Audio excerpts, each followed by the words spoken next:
ምን ሆነሃል አንተ? ምን ብዬ ነው በዚህ ሰዓት ስለ ጠበቃው ማውራት? ይኸውልህ ለማንኛውም ጠበቃው የኔም ጠበቃ እንደነበረና ባለውለታይም እንደነበረ አስመስዬ ትንሽ ገንዘብ እስቻት የተለያየ ነው። ብሩክ ምን ሆነሃል? ዝና አገኛት ብዬ ነው ትቻት የምመጣው? ሴትዮዋ እኮ በጣም ችግር ላይ ናት። ይኸውልህ ቤት ተከራይቼ የተከራየሁበት ቤት አስቀምጫት ነው የመጣሁት። እንግዲህ እኔ የምችለውን ነገር ሁሉ እያደረጉ እስካሁን ትህትናን ማሳሴን አልተውኩም። ምን ነው የተፈጠረ ችግር አለ? ክለቡ አካባቢ ትልቅ ችግር ሳይፈጠር አይቀርም። የምን ችግር? አንድ ክለባችን ትልቅ ደንበኛ በሆነች ሴት ጉድ ተሰራሁ እያለ ነው። ምን? ሰውየው ብላክሜል ተደርጓል። ክለቡ ያሉ ሰዎች ልጅቷ ማን እንደሆነች በካሜራ ታውቃለች ብለዋል። ለዚህ ድፍረቷ ተመጣጣኝ የሆነ ቅጣት የሚያስፈልጋትን ይመስለኛል። አምልጬ እየመጣው ነው ስትይ የዝና ሰዎች ቢከታተሉሽ እንኳን ከኋላ አንድ ሰው ከላከልሽ ብዬ ለመድብል ቀድሜ ደውዬለት ነበር። አማርኛውንም በግድ ነውሽ እንዴ? ትምህርት ቤት አልተማርሽም ማለት ነው? ባክሽን ድሮ የሶስተኛ ክፍል አካባቢ ሳይንስ መጽሐፍ ላይ ማለት ነው ይሄ እባብ አይጧን ሲወጣ ታየው። በቃ ከዛች በኋላ እዛ ትምህርት ቤት ድርሽ አላል። እየቀለድሽ ነው አይደል ዳጣ? ጀግናው መድብል ዛሬም እንግዲህ በዲል እየተጎናጸፈ ነው የሚገኘው። እንግዲህ እነዚህና ግብረ አበሮቹን እንዲሁም ካሌ ሞሲሳን እንግዲህ ወዲ አዘቅጣቸው ለመወርወር ብዙ መስዋዕትነቶችን እየከፈለ ነው የሚገኘው። ከነዛም እንግዲህ ብዙ ነገሮችን አሁን እያስተካከለ ነው።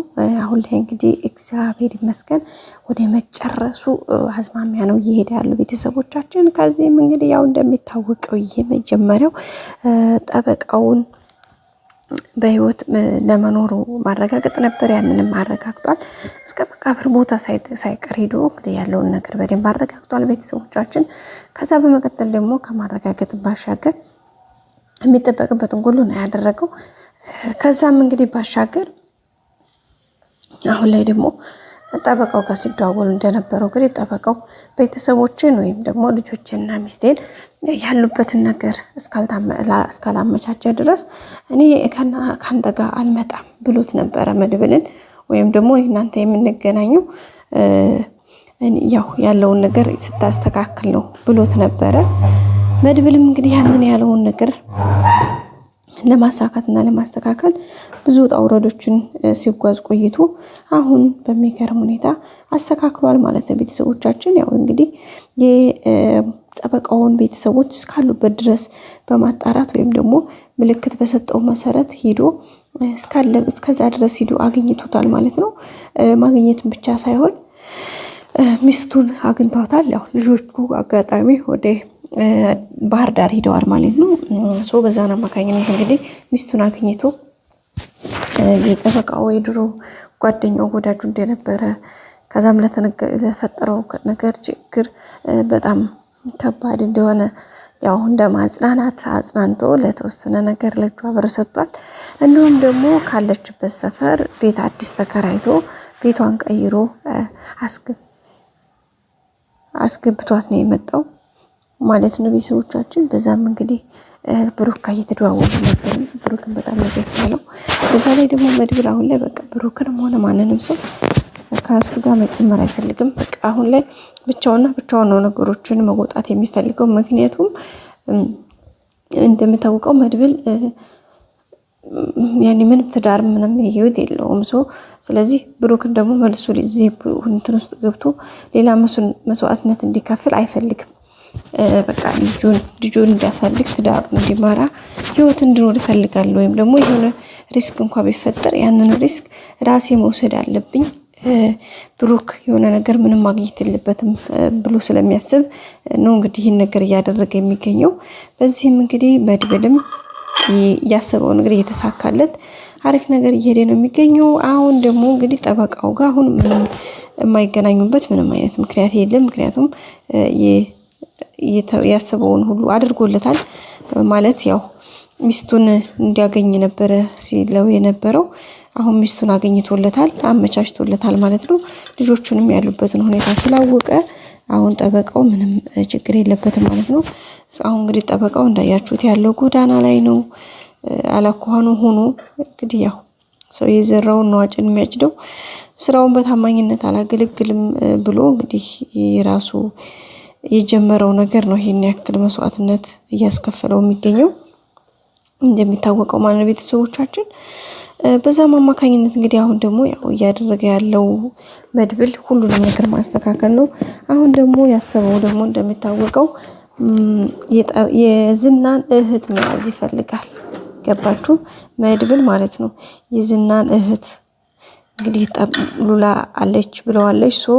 የዝናን እህት አሁን ማግኘት ይፈልጋል። ለምን መሰላችሁ? እሱ አሁን ሰው እየያዘ ነው ማወራረጃ የሚያደርገው። ስለዚህ አሁን ደግሞ እሱም የእሱን እህት ይዞ ሂሳብ ማወራረድ ይፈልጋል። ሲቀጥል ደግሞ ማለት እሱ የሚይዛት በእርግጥ ሊጎዳት ወይ ደግሞ የሆነ ነገር ሊያደርግ ፈልጎ አይደለም። ግን በቃ አንዳንዴ ሰዎች እነሱ በሄዱበት መንገድ ሂዳችሁ ነገሮችን ማድረግ ካልቻላችሁ ዝምታችሁ ወይም ትዕግስታችሁ በራሱ ሌላ ፍርሃት እናንተን ሆኖ ነው የሚታይባችሁ። ገብታችኋል አይደለ? የእናንተ ትዕግስት ሳይሆን ያ ፍርሃት ጅልነት ተደርጎ ስለሚቆጠር ቫልዩለስ ነው የሚሆነው። ከዛም በመነሳት ነው እንግዲህ ሁኔታዎችን እያየን የምንገኘው ቤተሰቦቻችን። ያው እንግዲህ መድብልም የሚችለውን ነገር እያደረገ ነው። እንግዲህ ፍጻሜው ደግሞ ያማረ እንደሚሆን አንጠራጠርም፣ ባለሙሉ ተስፋዎች ነን። ምክንያቱም መድብል የሆነ ነገር አስቦ የተወሰነ ቻለንጆች ሊገጥሙት ይችላሉ ይሆናል እንጂ ሳይሳካለት የማይቀርበት ምንም ምክንያት የለውም። ይሳካለታል፣ ምንም ጥርጥር የለውም።